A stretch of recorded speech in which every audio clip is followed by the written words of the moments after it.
slodzīti ir nopietni.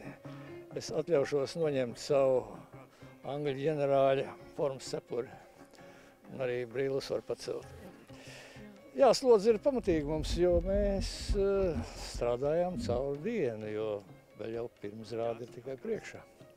Jur, varbūt, kas ir tas kodols, ko tu sadarbībā Lukašs Tvarkovski jau otro reizi ieraugi, tajā viņa vēlmē izstāstīt stāstu un kā viņš protos laiks un laikmetu savienot? Tā ir viņa stihija, mētāties pa laikiem, pa pagātni, nākotni, pa fantāziju pasauli un tas ir tāda viņa stihija, kuru droši vien Eiropā tagad ir viss tādā krāšņākā.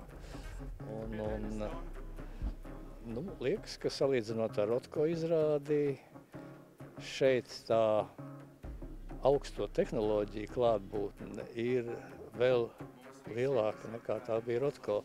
Un es domāju, ka mūsdienās vesela plejāda īpaši ar jauniem skatītājiem būs par to ļoti sajūsmināti, lai viņš visu laiku dzīvojās tajā izrādes pasaulē.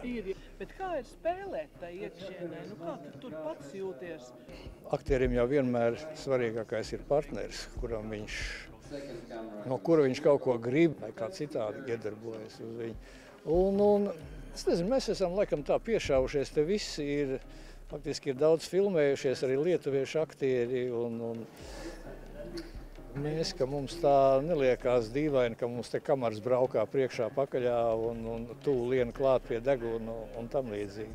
Ja tu fokusējies uz to galveno, uz to cilvēku un ko tu no viņa gribi, tad viss ir kārtībā. Un faktiski Lukašs ir tāds režisors, kas arī pieprasa tādu absolūtu, dzīves patiesību, tā mēdz teikt. Tā ir tā patiesība kā filmās, kur tu neko nevar samelot, kur jābūt šī brīža dzīvai reakcija. Ko grib pateikt režisors un ko jūs visi no šī darba tomēr gribat arī mums pateikt? Mums bija ļoti cienījami cilvēki, profesionāļi, kas stāstīja par mākslīgā intelekta lietām. Mēs paši ļoti daudz lasījām, un es esmu viens no tiem, kurš tā ar tādu, diezgan tādu, trauksmi skatās uz šo jautājumu. Un es domāju, ka arī režisors. Man ir sajūta tāda, ka es piedalos faktiski ar kolosāliem kolēģiem, ar milzīgi augstu kvalificētu tehno cilvēkiem.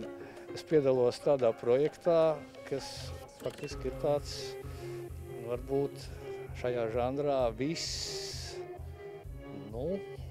lielākais Baltijā, es varētu teikt arī. 75 gadi. Kā tas varbūt šis slepenais pasākums notika?